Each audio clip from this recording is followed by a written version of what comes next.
आज 20 सालों बाद रमेश अपनी दुल्हन नैना के साथ अपने गांव के अपने पुराने घर आता है। सभी लोग बहुत खुश थे। रूपा भी अपनी बहू का स्वागत करने में लगी थी। और ये क्या, रूपा जैसे ही अपनी बहू की आरती उतारने जाती है, अचानक से तेज हवाएं चलने लगती है। घर की लाइट चली जाती है और आरती का थाल का दीपक बुझ जाता है। माँ ये सब क्या हो रहा है? अचानक से ये मौसम कैसे बदल गया? अरे बेटा, ये गांव है। गांव में अक्सर ऐसा ही होता है। किसी भी वक्त मौसम बदल जाता है और कभी भी लाइट चली जाती है। दीपाली बेटा, किचन से मोमबत्तियां तो ले आ। रूपा के कहने पर दीपाली किचन में मोमबत्ती लेने जाती है। लाइट ना होने की वजह से घर में काफी अंधेरा था, इसलिए दीपाली अपने फोन का टॉर्च ऑन करती है और टॉर्च ऑन करते ही उसे महसूस होता है जैसे कोई उसके सामने से गुजरा हो। मुझे ऐसा क्यों महसूस हुआ कि मैंने अभी यहाँ किसी को देखा? क्या सच में यहाँ कोई था या ये सिर्फ मेरा वहम था? अरे दीपाली बेटा, मिले कि नहीं मोमबत्ती? हाँ माँ, बस अभी लाती हूँ। दीपाली सारी बातों को भूलकर मोमबत्ती जलाती है और जैसे ही मोमबत्ती लेकर वापस बाहर जाने के लिए पीछे मुड़ती है तो उसके सामने एक 10 साल की छोटी बच्ची खड़ी होती है। उस बच्ची की एक झलक देखते ही दीपाली डर जाती है और जोर जोर से चिल्लाने लगती है। तभी अचानक से लाइट आ जाती है। दीपाली की आवाज सुनकर शंकर और छोटा भाई पवन उसके पास पहुंचते हैं। क्या हुआ दीपावली बेटा? पापा, मैंने किसी को देखा। दीदी यहाँ पर कोई नहीं है। अंधेरे में वहम हुआ होगा आपको। अब चलो, दरवाजे पर भैया भाभी कब से खड़े हैं। दीपाली भी इसे अपना एक वहम समझकर सबके साथ बाहर चली जाती है, जहां वो लोग अपनी भाभी का स्वागत करते हैं। नैना अपने पैरों से कलश को गिराकर थाल में पैर रखती है और घर के अंदर जाती है। सब घर के अंदर चले जाते हैं। भाभी, मैं आपकी ननद नहीं, आपकी छोटी बहन और फ्रेंड की तरह हूँ, इसलिए कभी भी आपको ये लगे कि भैया आपको सता रहे हैं तो आप उनकी शिकायत मुझसे कर देना। भाभी भैया की शिकायत करे या ना करे, पर मुझसे और माँ से तेरी शिकायत जरूर करेगी। सभी आपस में बैठकर हंसी मजाक कर रहे थे। नैना भी घूंघट किए अपने बिस्तर पर बैठी थी। वो सब आपस में बात कर ही रहे होते हैं कि तभी उन्हें एक अजीब डरावनी आवाज सुनाई देती है और कमरे की खिड़की अपने आप ही खुल जाती है। मुझे इसीलिए गांव पसंद नहीं। गांव में ऐसी ही डरावनी आवाजें आती हैं। मैंने तो सुना है गांव में बहुत सारे भूत भी होते हैं और इस मौसम को पता नहीं क्या हो रहा है। मुझे तो बहुत डर लग रहा है। मैं तो अपने कमरे में जा रही हूँ सोने। बाय भाभी, हम कल बात करेंगे। अब सब अपने कमरे में सोने चले जाते हैं। नैना अपने कमरे में बिल्कुल अकेली थी। कुछ देर बाद रमेश अपने कमरे में आता है और देखता है कि नैना खिड़की के पास खड़ी होकर बाहर की ओर एक टक नजरें लगाकर देख रही थी। क्या हुआ नैना, बाहर क्या देख रही हो? मैं बाहर का मौसम देख रही हूँ रमेश जी। इस मौसम को देखकर ऐसा लग रहा है जैसे आज कोई अपना बदला लेने के लिए आया है। तुम क्या बोल रही हो, मेरी कुछ समझ में नहीं आ रहा। और वैसे भी रात काफी हो चुकी है, अब हमें भी सो जाना चाहिए। चलो। इतना बोलकर रमेश सोने के लिए बिस्तर पर लेट जाता है, पर नैना अब भी खिड़की के पास ही खड़ी होती है।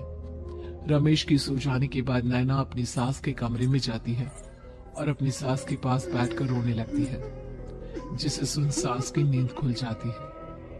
बहू, अरे क्या हुआ बहू? तू इतनी रात को यहाँ मेरे कमरे में बैठकर रो क्यों रही है? मम्मी जी, आपने मुझे क्यों नहीं अपनाया? आपको पता है, आपकी वजह से मुझे और मेरे परिवार वालों को गांव वालों के कितने ताने सुनने पड़े। तू मेरी बहू नहीं है? कौन है तू? मम्मी जी, मैं आप ही की बहू हूँ। आपने मुझे अब भी नहीं पहचाना? इतना बोलते ही नैना की आंखें लाल हो जाती हैं। वो जोर जोर से हंसने लगती है।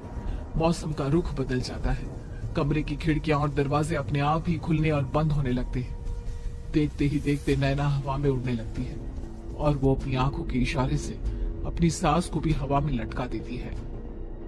तेरी वजह से मुझे और मेरे घर वालों को ताने सुनने पड़े।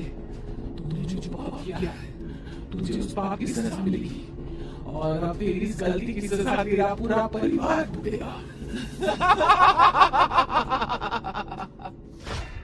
इस तरह से नैना बड़ी ही बेरहमी से अपनी सास को मार डालती है और आराम से अपने कमरे में जाकर सो जाती है। अगली सुबह जब घर वालों को कमरे में रूपा की लाश मिलती है तो उन लोगों के पैरों तले जमीन खिसक जाती है। कल तक माँ बिल्कुल ठीक थी, फिर अचानक ऐसा क्या हुआ रात को कि माँ हम सबको छोड़कर चली गई। सारी गलती मेरी है। बेटे की शादी की खुशी में मैं ही रात को घर वापस नहीं आया और चला गया अपने गांव के दोस्तों से मिलने। अगर रात को मैं अपनी रूपा के साथ होता तो शायद आज वो हमें छोड़कर न जाती। घर में शोक का माहौल पसर गया था, पर नैना को इस बात से कोई फर्क नहीं पड़ रहा था और ये बात कहीं ना कहीं पवन को भी समझ में आ रही थी। अब ऐसे ही कुछ दिन बीतते हैं और 1 महीने के अंदर ही अंदर शंकर की भी मौत हो जाती है। पहले माँ छोड़कर चली गई और अब पिताजी। क्या हो गया है हमारे घर को? पता नहीं किसकी नजर लग गई है। भैया ये घर सही नहीं है। हम जब से इस घर में आए हैं कुछ न कुछ बुरा ही हो रहा है। हमें यहाँ से वापस शहर चले जाना चाहिए। जहाँ रमेश, दीपाली और पवन का रो रो कर बुरा हाल था, वहीं नैना अपने कमरे में बैठी आराम से मेकअप कर रही थी। दीदी मुझे तुमसे कुछ बात करनी है। मुझे लगता है कि इन सब के पीछे भाभी का हाथ है। पवन तू ये सब क्या कह रहा है? तू होश में तो है ना? अगर भैया भाभी ने तेरी ये बकवास बात सुन ली तो उनके दिल पर क्या गुजरेगी? तू भाभी पर इतना बड़ा इल्जाम कैसे लगा सकता है? दीदी आप खुद ही देख लो ना, हम जब से इस घर में आए हैं सब कुछ बदल गया है।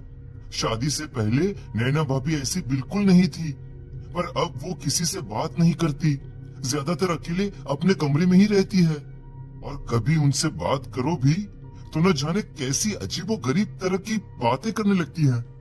तू पागल हो गया है? आप समझती क्यों नहीं है दीदी? देखो ना, हमारे घर में मौत का सिलसिला शुरू हो गया है, पर भाभी को कोई फर्क नहीं पड़ रहा। वो अभी भी मेकअप कर रही हैं, आराम से खाना खा रही हैं। और दीदी आपको पता है, जिस रात माँ की मौत हुई थी ना, उस रात मैंने भाभी को माँ के कमरे में जाते हुए देखा था। पवन की बातें सुन अब दीपाली के मन में भी शक पैदा होने लगता है और वो इस बारे में रमेश से बात करती है। रात को सब साथ में बैठकर खाना खा रहे थे, तभी कौन हो तुम और तुम ये सब क्यों कर रही हो? क्यों सबकी जान ले रही हो? रमेश जी ये आप क्या कह रहे हैं? मैं भला मम्मी जी पापा जी की जान क्यों लूंगी? मैंने कब कहा कि तुमने माँ पापा की जान ली?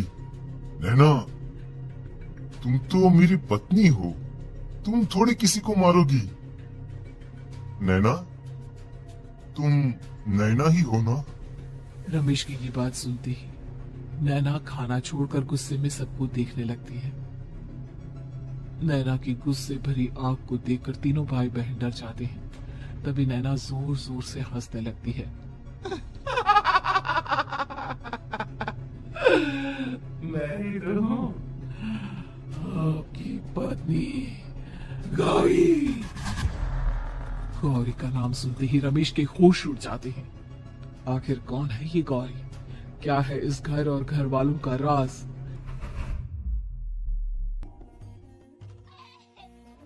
हमारे दोनों बच्चे एक साथ कितने अच्छे लग रहे हैं ना? हाँ, कितने अच्छे दोस्त हैं दोनों। बस बड़े होने के बाद भी इनकी ये दोस्ती बनी रहे तो बच्चे कितने खुश रहेंगे। मैं क्या सोच रहा था कि क्यों ना हम अपनी दोस्ती को रिश्तेदारी में बदल दें। मैं अपने बेटे रमेश की शादी तेरी बेटी गौरी से करना चाहता हूँ। इस तरह हमारे बच्चे भी हमेशा साथ रहेंगे और हमारी दोस्ती भी रिश्तेदारी में बदल जाएगी।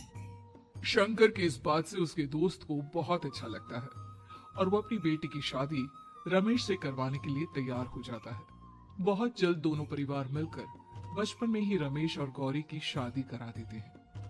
अरे शंकर, अपने बच्चों की शादी करवा कर हमने अपनी दोस्ती को रिश्तेदारी में बदल तो लिया, पर मैं चाहता हूँ कि अपनी गौरी का गौना 2 साल बाद करूं, ताकि वो थोड़ी समझदार हो जाए। अरे हाँ हाँ दोस्त, बिल्कुल, हमें कोई दिक्कत नहीं है। इसी तरह समय बीतने लगता है। समय के साथ शंकर का कारोबार तरक्की पकड़ लेता है और 2 साल बाद शंकर अपने पूरे परिवार के साथ शहर में शिफ्ट होने की तैयारी कर लेता है। जब यह खबर उसके दोस्त को पता चलती है तो वो शंकर से बात करने उसके घर जाता है। शंकर, 2 साल पूरे हो चुके हैं और अब तू शहर भी जाने वाला है। मैं सोच रहा था कि तेरे शहर जाने से पहले गौरी का गौना कर दूं, ताकि तू अपनी बहू को अपने साथ लेकर जा सके। ये तो कैसी बातें कर रहा है? रिश्तेदारी बराबरी वालों से होती है, और वैसे भी अब मैं, मेरा बेटा या मेरा परिवार कोई भी इस रिश्ते को नहीं मानता। ये तू कैसी बातें कर रहा है दोस्त? जब हमने अपने बच्चों की शादी करवाई थी तब हम दोनों ही एक बराबर थे। पिछले 2 साल में तेरा कारोबार थोड़ा सा अच्छा क्या चल गया तो पुराने रिश्ते ही तोड़ देगा। देख भाई, ऐसा मत कर।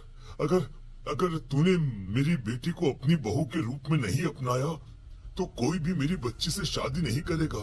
अरे उसकी जिंदगी बर्बाद हो जाएगी। यार देख, वैसे भी बाल विवाह तो कानून मान्यता नहीं देता, फिर मैं कैसे दे दूं? तू अपनी बेटी के बड़े होने पर उसकी शादी किसी दूसरे लड़के से करवा देना। वैसे भी तब तक ना उसे और ना ही गांव वालों को ये बात याद रहेगी।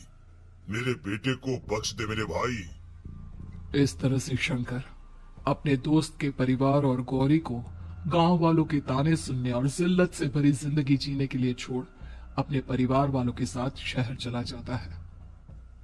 अरे इनकी गोरी में ही कोई दोष होगा, तभी तो लड़के वालों ने इनकी बेटी को अपनी बहू के रूप में नहीं अपनाया और उसको यहाँ छोड़कर शहर चले गए। अब कौन थामेगा ऐसी लड़की का हाथ? अरे पता नहीं कैसा आदमी है जो गांव वालों के इतने ताने सुनकर भी सर उठाकर गांव में चल रहा है।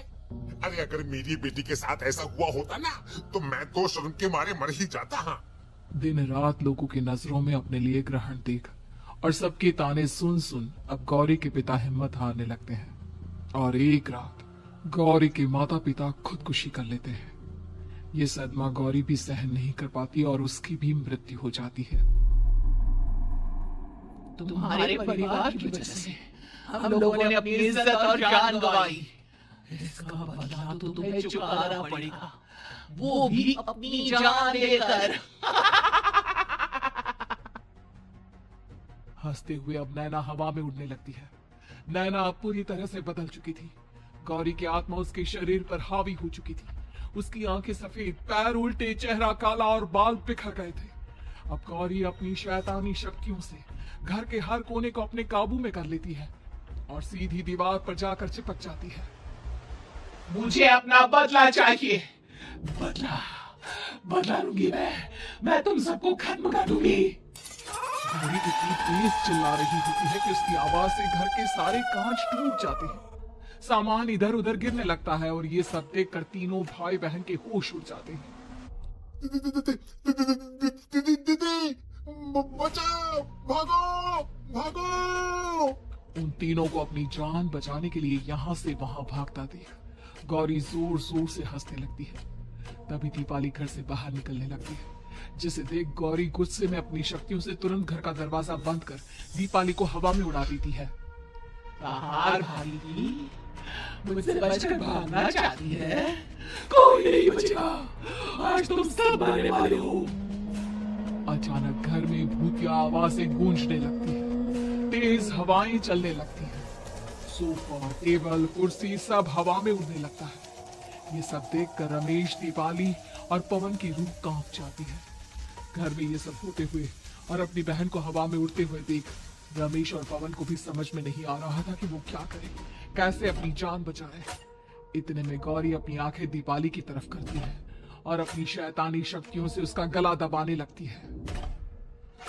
देखने का बहुत शौक है ना, अब मैं तुझे इस दुनिया से ही भगा दूंगी।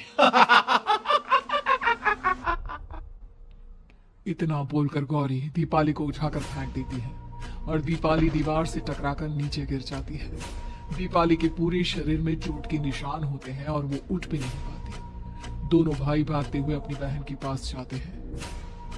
ये तो बस शुरुआत है, मैं तुम तीनों को तड़पा कर मारूंगी। अरे अरे पर हमने क्या किया है? हम तीनों भाई बहन तो निर्दोष है। गलती तो हमारे माता पिता ने की थी और उन्हें तुम पहले ही मार चुकी हो, फिर हमारे पीछे क्यों पड़ी हो?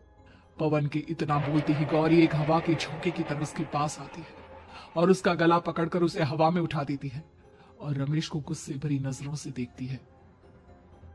गलती मेरे परिवार की नहीं थी, पर सबको मरना पड़ा। मैं किसी को नहीं छोड़ूंगी। गौरी पवन को हवा में उछाल देती है, जिस पर कमरे की छत से टकराकर जमीन पर आकर वो गिरता है। उसके सर और शरीर पर जगह जगह चोट लग जाती है और खून बहने लगता है, जिसे देख अब रमेश से चुप नहीं रहा जाता। गौरी, तुम्हारा गुनहगार मैं हूँ। तुम्हारी शादी मुझसे हुई थी। अगर तुम्हें बदला चाहिए तो मुझसे लो। मेरे भाई बहन को छोड़ दो। तुम मुझे मार दो।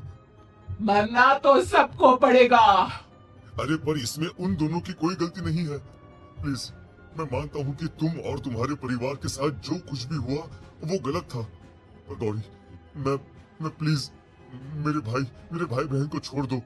उन्हें तो इस बात के बारे में कुछ भी पता नहीं है। उनका इस सबसे कोई लेना देना नहीं है। तुम और तुम्हारा परिवार यही चाहता था ना कि मैं तुम्हें अपना लूं। उस समय मैं बच्चा था। मेरे पास इतनी समझ नहीं थी, पर आज मैं तुम्हें तुम्हारे इसी रूप में अपनाता हूँ। मेरे साथ जो करना है कर लो, बस मेरे भाई बहन की जान बख्श दो उनकी जान। रमेश की ये बात सुनकर गौरी का गुस्सा थोड़ा शांत होता है। ठीक है, मैं तुम्हारे भाई बहन को नहीं मारूंगी, पर तुम्हें मरना होगा और तुम्हारी आत्मा को मेरे साथ शादी करनी होगी। मुझे मंजूर है। अब रमेश गौरी के साथ छत पर जाता है और छत से नीचे कूद जाता है। रमेश के मरते ही गौरी उसकी आत्मा को अपने साथ ले जाती है और इस तरह से रमेश खुद मरकर अपने भाई बहन को बचा लेता है।